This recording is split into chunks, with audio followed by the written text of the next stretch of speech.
Buenas tardes, soy Nicolás Moraz y hoy les traigo un invitado que hace mucho tiempo me preguntan por él y querían que vuelva a esta casa desde el público a hablar de un tema que ha sido demandado y que genera muchísimo interés entre las personas que nos siguen desde el comienzo del canal.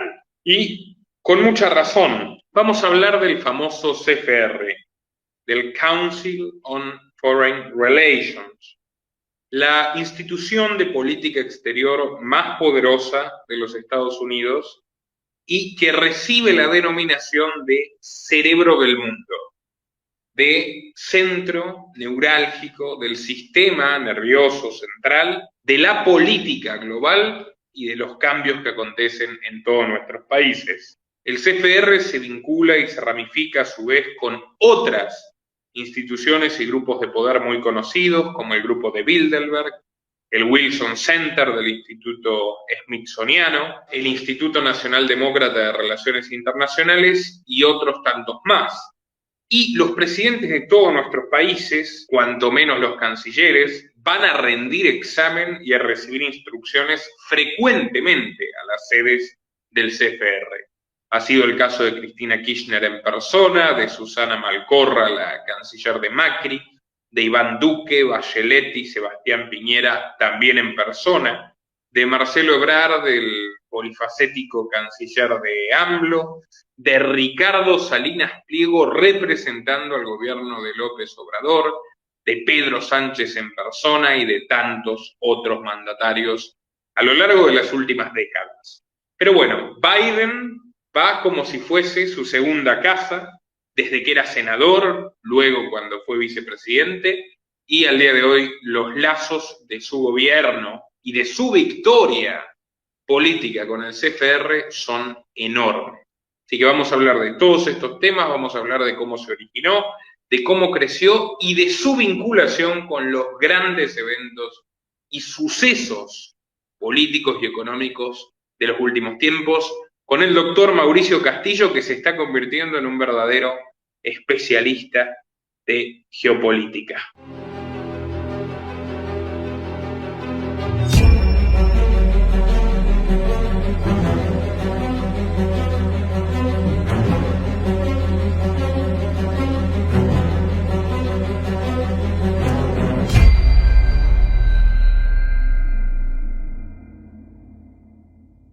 Bienvenido, Mauricio, nuevamente.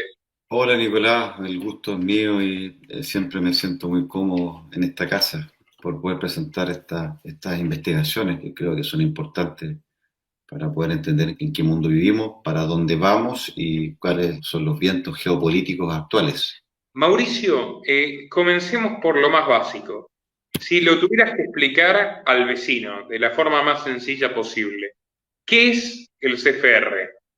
Ya, el Consejo de Relaciones Exteriores norteamericano, en sus siglas CFR o Council on Foreign Relations, ¿no es cierto? Podríamos decir en forma sencilla, lo podríamos catalogar como una gran red de foros de coordinación global, especialmente de intereses políticos, económicos y militares, comandados especialmente de las tres regiones del mundo industrializado. Estados Unidos, ¿no es cierto?, que es la zona principal. Después tendríamos Canadá, Inglaterra, Europa Occidental y Japón. Diríamos que son los que se conocen como los think tanks o bancos de cerebro que trabajan especialmente en conjunto para hacer evaluaciones de la realidad, análisis, proyección y diseño de planes y políticas para dirigir los sucesos mundiales donde ellos necesitan, ¿no es cierto?, o donde van a dirigir los intereses de esta élite. Y algunas de estas organizaciones, ¿no es cierto?, forman o trabajan en el área económica, otras en el área sociocultural, también hay temas importantes en el tema militar, y todos, por supuesto, terminan y coordinan, diríamos, a favor del tema de la globalización, y sus miembros son personalidades que están relacionadas de alto prestigio en el sistema, con bastante influencia y poder. La mayoría vienen especialmente de las élites de universidades como Georgetown, y tenemos también mucha gente que viene de la banca de Wall Street, empresarios militares. Eso en realidad como en términos globales lo que significa el Consejo de Relaciones Exteriores y que yo he denominado como el sistema nervioso del sistema. Creo que este es un gran cerebro que tiene ramas nerviosas que al igual, ¿no es cierto?, que un organismo biológico, ¿no es cierto?, este cerebro controla y dirige absolutamente todas las funciones del sistema y yo creo que en esta charla vamos, diríamos, viendo cómo se concreta esto que estamos conversando. Bien, Mauricio, a continuación, y antes de entrar de lleno en la actualidad, hagamos un breve repaso histórico. ¿Cuándo, cómo surge, quiénes lo crean, quiénes han sido sus miembros más prominentes y cuáles son los eventos destacables de la historia del CFR previa a la actualidad?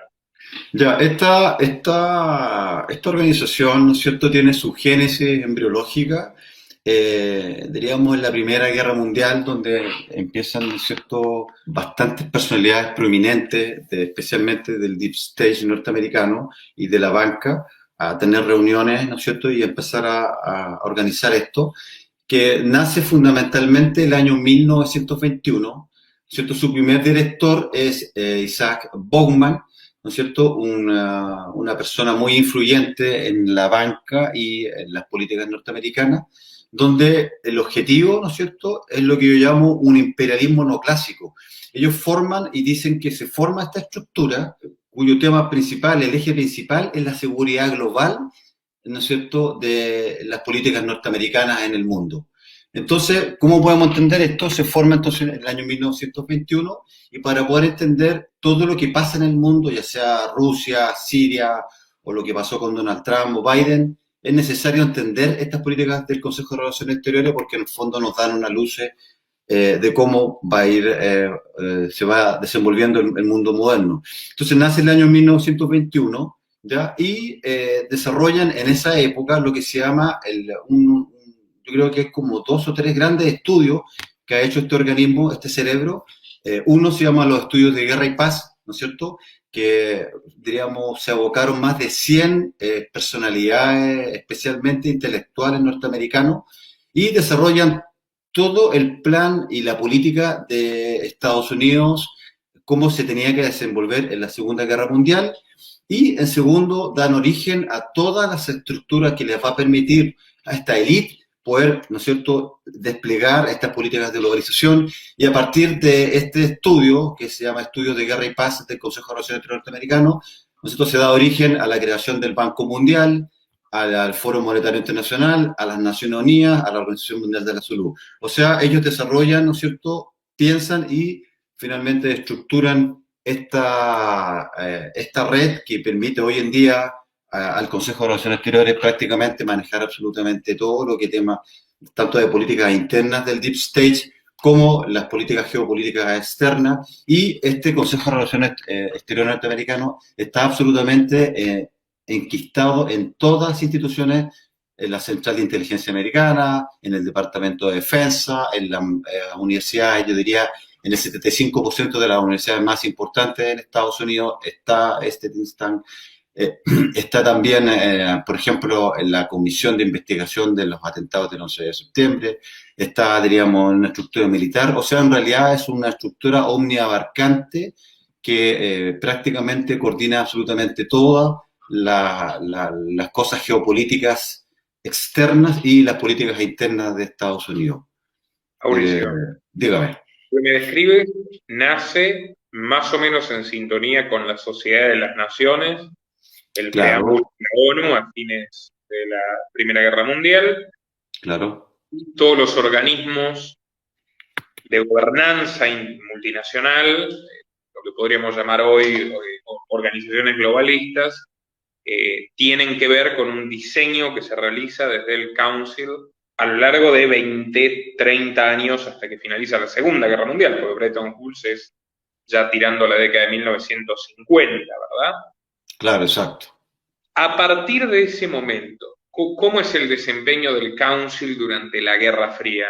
Bueno, durante la Guerra Fría el Consejo diseñó, como te explicaba, el tema de guerra y paz.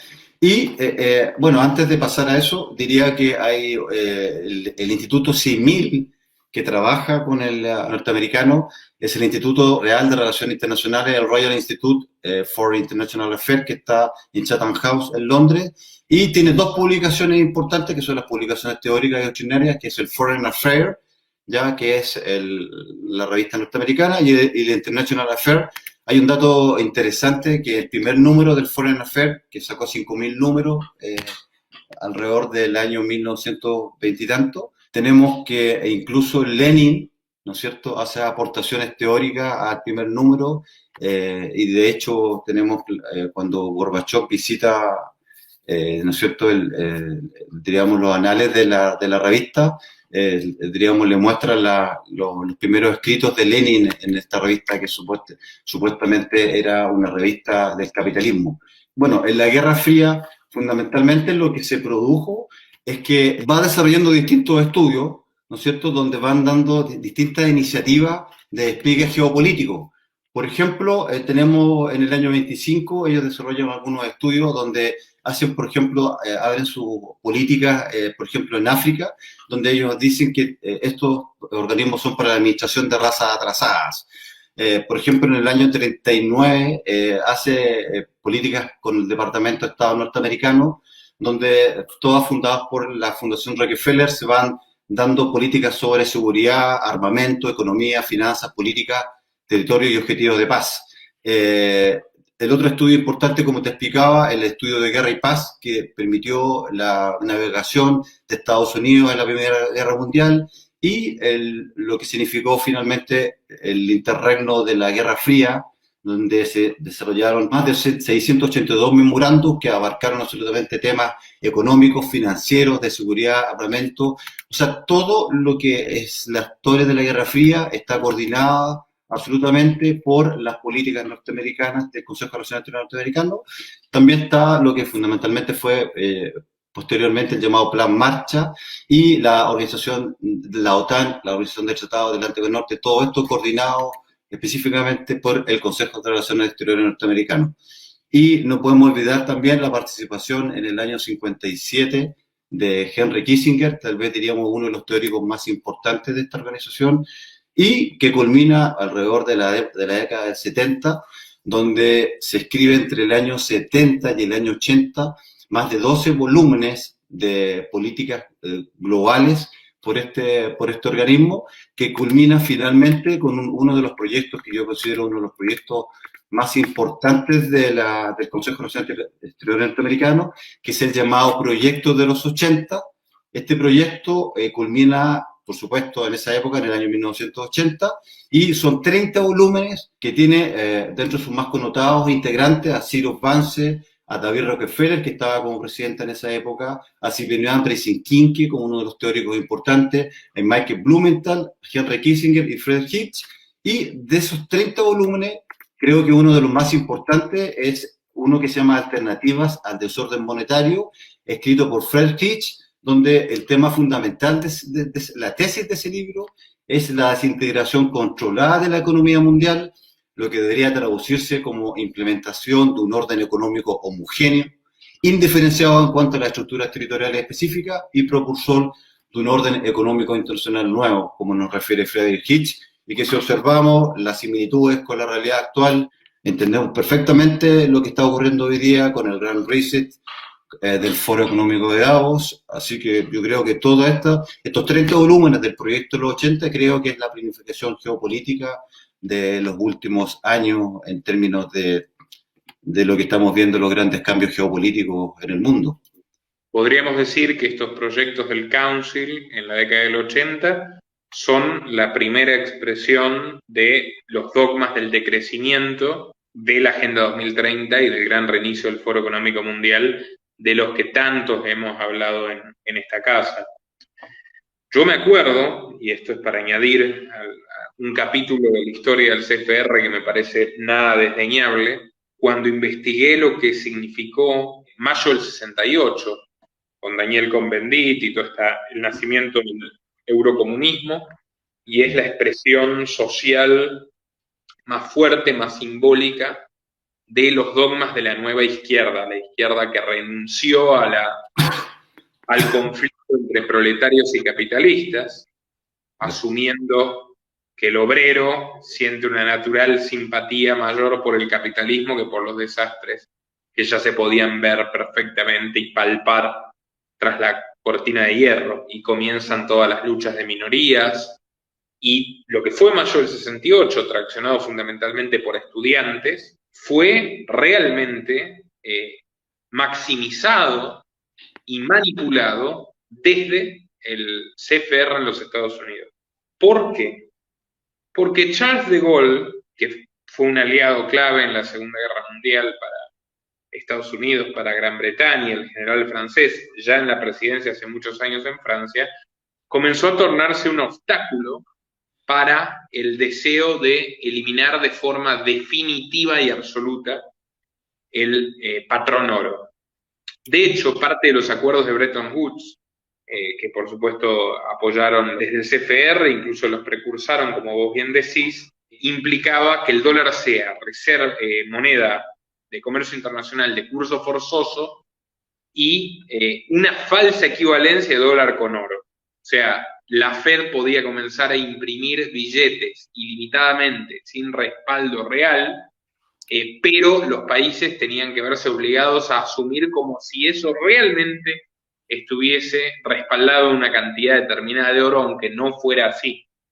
Esto de Gaulle, con un economista que podría considerarse cercano a la escuela austríaca como asesor, bastante lúcido, lo consideraba un privilegio exorbitante y algo que solo podía conducir a la ruina generalizada del sistema económico mundial. Para sacárselo de encima, los estadounidenses hicieron una enorme campaña de desprestigio. Oh, fíjate lo que es esto. No lo hicieron con Argelia, con la tortura que cometían los franceses contra los argelinos, una de sus últimas colonias, con la salvaje represión a los movimientos independentistas argelinos, que suscitaron tantas cosas, pero sí lo hicieron con el Frente Interno de Mayo del 68, porque a Estados Unidos le convenía la política imperialista francesa en África para frenar supuestamente el comunismo, pero necesitaban sacarse encima de Gaulle. Entonces, todos los reflectores, todos los medios de comunicación se centraron en París, en la protesta de estos estudiantes, cuyo principal vocero fue Daniel Rojo, Daniel Cohn-Bendit, que mirá lo que son las cosas, décadas más tarde, y mediando un escándalo enorme porque se escribió un libro admitiendo su inclinación a las relaciones sexuales con alumnos de jardines de infantes, porque era maestro jardinero, Cohn-Bendit, así, esto es un hecho, se convirtió en un eurodiputado que por supuesto está completamente alineado con George Soros, con Emma Bonino, con los europarlamentarios más globalistas, y firman cartas juntos. Y ahí tenés tanto Bonino como Cohn-Bendit como George Soros han participado activamente del CFR. George Soros es, como lo fue David Rockefeller, miembro ejecutivo. ¿Podrías hablarnos primero de algunos miembros más prominentes del CFR? Ya, mira, de los miembros, bueno, de los miembros connotados del CFR que conocemos bastante, tenemos, por ejemplo, a uno de sus exdirectores, George Soros. Ya tenemos, ¿no es cierto?, sabemos de sobremanera la participación de este personaje en la política internacional. Tenemos otro miembro importante, que es Sierenias Brzezinski, ¿no es cierto?, que diría es uno de los teóricos de la Comisión Trilateral. Él escribió un libro que yo leí hace bastante tiempo atrás, un libro que fue escrito en el año 70, que se llama La Era Tecnotrónica, y cuando tú lees ese libro está absolutamente diseñado todo lo que está ocurriendo hoy en día. Tenemos también a Cyrus Vance, Rockefeller. La verdad, cuando uno hace un análisis de todo, por ejemplo, diríamos que a nivel, por ejemplo, del gobierno norteamericano, diríamos que la mayoría de los presidentes norteamericanos han sido miembros del Consejo de Relaciones. Presidentes y vicepresidentes, la mayoría por ejemplo, de la estructura militar del alto mando norteamericano son todos miembros del Consejo de Relaciones Exteriores norteamericano. Entonces, la verdad, es bastante florida la participación diríamos, de esta estructura en la geopolítica internacional. Ahora, en relación a lo que estamos conversando, por supuesto que hay, diríamos, implicaciones, ya lo habíamos hablado en algún video anterior. Por ejemplo, tenemos claramente que lo que está ocurriendo hoy en día con esta peste ¿no es cierto? Lo habíamos analizado, por ejemplo, en un documento de la Fundación Rockefeller, que está absolutamente implicada en el Consejo de Relaciones Norteamericano, que se llama Escenarios para el futuro de la tecnología y el desarrollo internacional. Y cuando habíamos visto eso en un video anterior, ¿no es cierto? En ese documento escrito en 2010, ellos hablan efectivamente de una peste que extermina, diríamos hipotética, que extermina el 20% de la población mundial en esa época, ¿ya? Y que iban a morir más de 8 personas, todo esto es hipotético, y ellos en ese documento, por ejemplo, dan como solución que la única forma de poder enfrentar estas pestes que se van a venir en forma sistemática, ¿no es cierto?, como amenazas para la humanidad, era desarrollar estados autoritarios y controladores, ¿no es cierto? Hay un personaje que es muy importante en esta cosa, que es Rajev Beganjá, ¿no es cierto? Lo habíamos conversado también, también en videos anteriores. Rajem Beganjá, que fue miembro en 2007, director de biodefensa de la Casa Blanca. ¿Y por qué este personaje es importante? Porque este personaje fue el que desarrolla los conceptos actuales del confinamiento, ¿no es cierto? Él desarrolla un documento, ¿no es cierto?, a propósito de que se empezaron a preparar tanto con el documento de la Fundación Rockefeller y todo esto, y empiezan a preparar, ¿no es cierto? Y Rajev Beganjá, miembro permanente del Consejo de Relaciones Exteriores norteamericano, desarrolla un documento que se llama Preparación para futuros eventos técnicos y el tema de la influenza, y desarrolla específicamente todas las cosas de la cuarentena actual. Y el otro elemento importante es una organización que se llama Things Global Health, que es una organización que es absolutamente dependiente del Consejo de Relaciones Exteriores y es la que actualmente está desarrollando todos los aspectos teóricos de la peste actual. Toda la coordinación de Gavi, toda la coordinación y evaluación del tema de las inmunizaciones, por supuesto, no estoy diciendo, estoy modificando el lenguaje para que no tengamos problemas, las inmunizaciones que se está llevando a cabo, todo está coordinado por este think tank llamado el Things Global Health, que es, por supuesto, absolutamente dependiente del Consejo de Relaciones Exteriores norteamericano. Hay un episodio verdaderamente cinematográfico que involucra filtraciones de Wikileaks y un asesinato con el Council of Foreign Relations. ¿De qué se trata este asunto tan intrincado?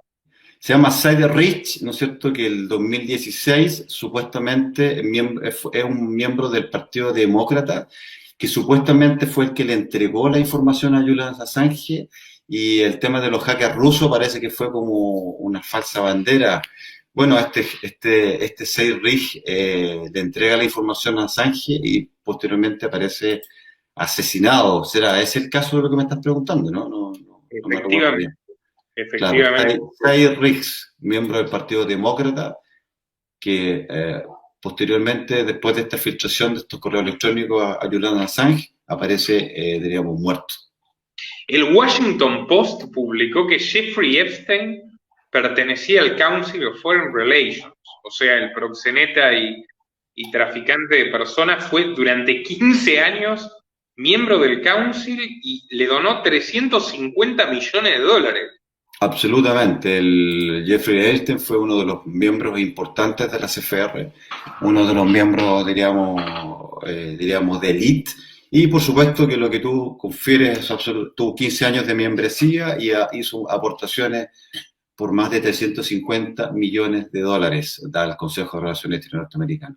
Pasemos a hablar un poquito de bueno, recién hablamos de este personaje del Partido Demócrata vinculado al Council que termina muerto en circunstancias muy extrañas y al que se lo sospecha de haber entregado información comprometedora para Clinton en el 2016 en 2015 a Assange.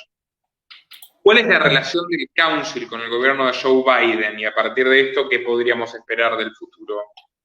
Bueno, la relación diríamos, del CFR con Joe Biden es absolutamente clara. Todo, diríamos, el equipo de Joe Biden son miembros del Consejo de Relaciones Norteamericano, Anthony Blinken, por ejemplo, Lloyd Austin, Alejandro Mayorkas, que es jefe de Seguridad Nacional, William Burr, que es el director de la CIA, miembro del Consejo del CFR, Janet Yellen, de la Tesorería, la Linda Thomas Griffin.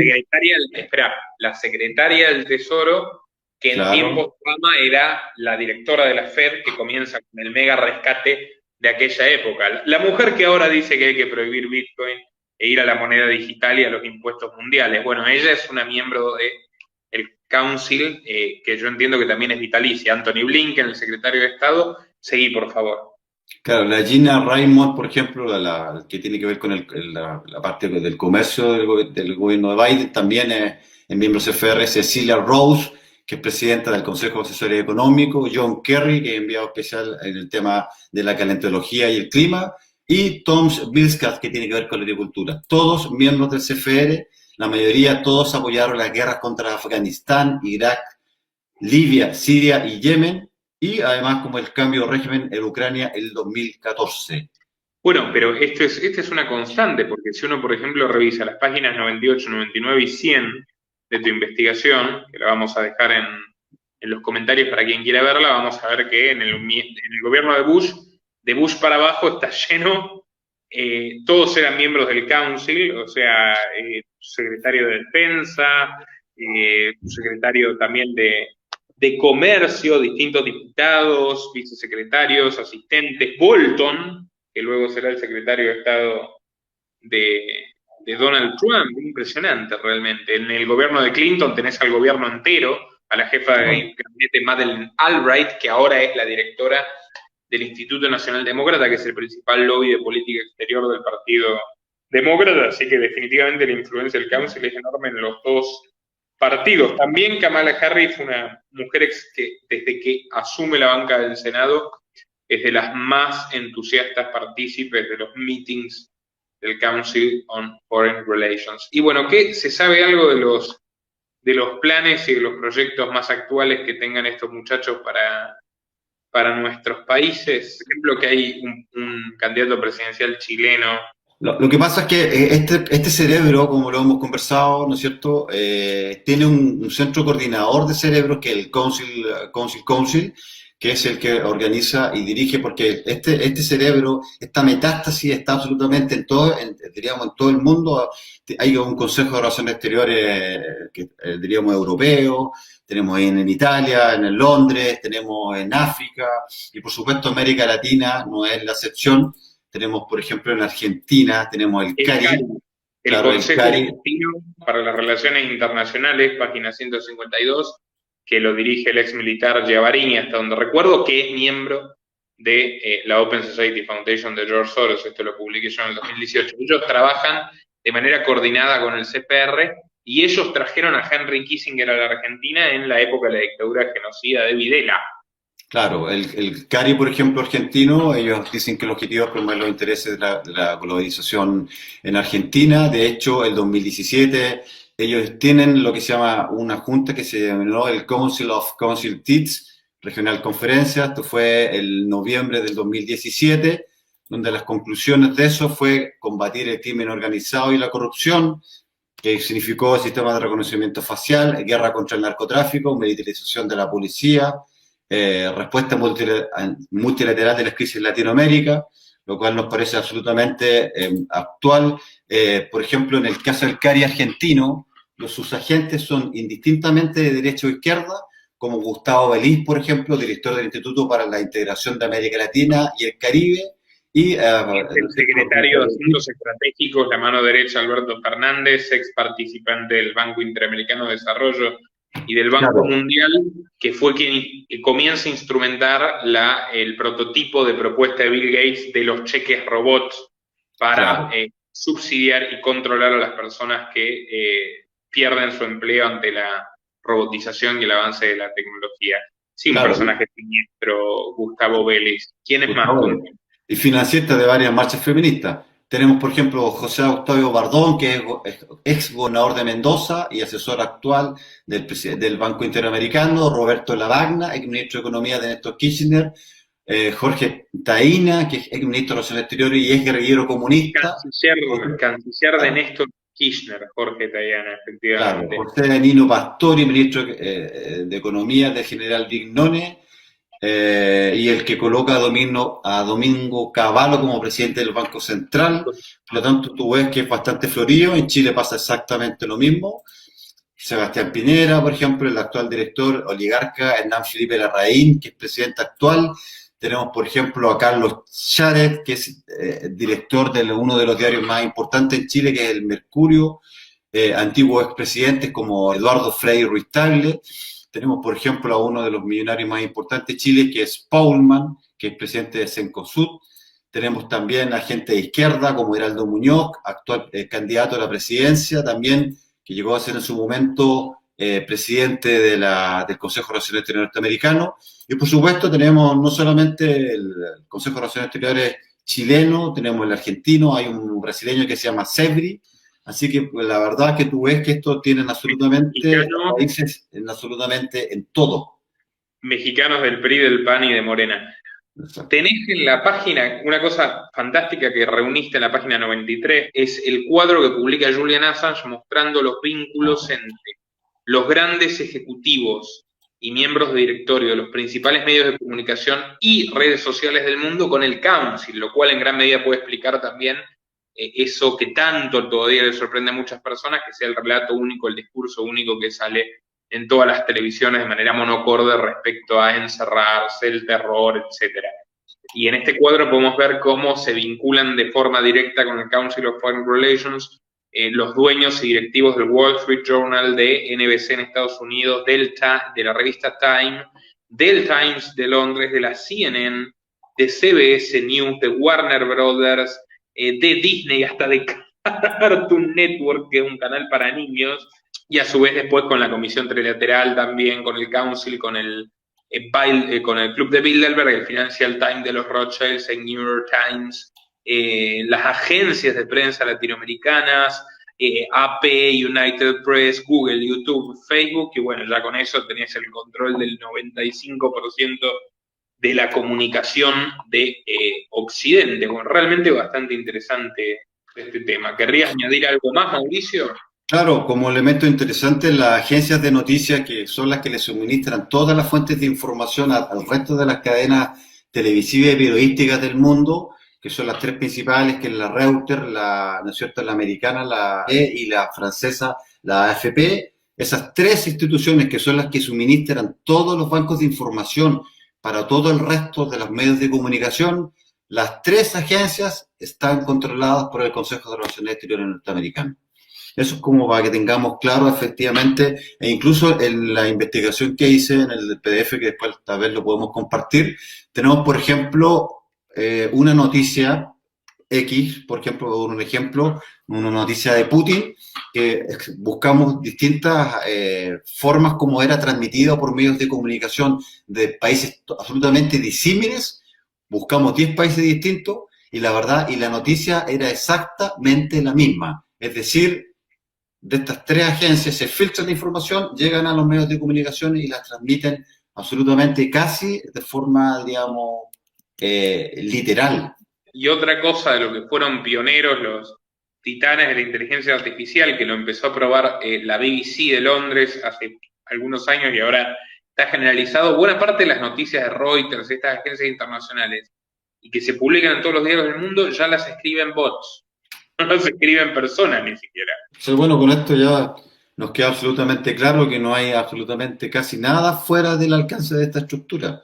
Medios de comunicación, estructuras militares, la central de agencia americana, absolutamente Ahí todos sus veo directores. en la página 62 a Rigoberta Menchú, la Premio Nobel de la Paz guatemalteca, y es miembro del Consejo Asesor Internacional. Entonces podemos ver que hasta es lógico entender cómo los premios Nobel de la Paz a veces los reciben personas extremadamente disputables. Ahí también en la página 59, a Shimon Peres, el expresidente israelí, que también recibió el premio Nobel a la Paz y que Clinton intermedió entre su abrazo con Yasser Arafat. Es bastante interesante. Golda Meir, miren la página Golda Meir, 57, hay claro, un claro vínculo también con Israel. Qué locura, ¿no? claro. Golda Meir, que en su momento a su vez era una gran aliada de los soviéticos, termina ahí con David Rockefeller en la casa Harold Pratt del Consejo de Relaciones Exteriores de Estados Unidos. Qué Claro. Bueno, sí. interesante. Pero acuérdate que hasta los soviéticos participaron incluso en el primer número del Foreign Affairs, de este órgano absolutamente, supuestamente capitalista. O Sí, sea, con ahí su vemos las línea leninista. indicaciones, ahí vimos El absolutamente la falsa bandera del marxismo que está absolutamente imbricado en este sistema. No, no existe una oposición verdadera, es prácticamente lo mismo. O sea, así que con estas investigaciones nos refuerzan absolutamente más, ¿no es cierto?, develando todos los vínculos que existen entre el capital y la izquierda. Muy interesante, la verdad, todo este trabajo, Mauricio, te felicito. Y bueno, a todos los que lo miraron, les pido por favor que compartan el video en todas sus redes, en todos sus grupos, en Facebook, en Telegram, en WhatsApp, en Twitter, que den like a esta investigación para que llegue a más gente y quien pueda, por supuesto, y quiera, recuerden que a nosotros no nos financia el Council of Foreign Relations, así que desde los enlaces que figuran en la descripción o en el comentario destacado, pueden aportar desde tan solo $2 mensuales para que nuestro trabajo periodístico siga siendo posible. Así que bueno, un saludo para el público y muchas gracias, Mauricio. Chao, Nicolás, saludos a la gente también. Nuestro trabajo depende de tu apoyo. Para que siga siendo posible, realiza tu aporte desde tan solo $3 por mes a través de Patreon, en los enlaces que figuran en la descripción o en el comentario fijado. También podés hacerlo vía Bitcoin o desde la opción Unirte de YouTube. Y si estás en Argentina, elegí el medio de pago de tu preferencia a través de Mercado Pago.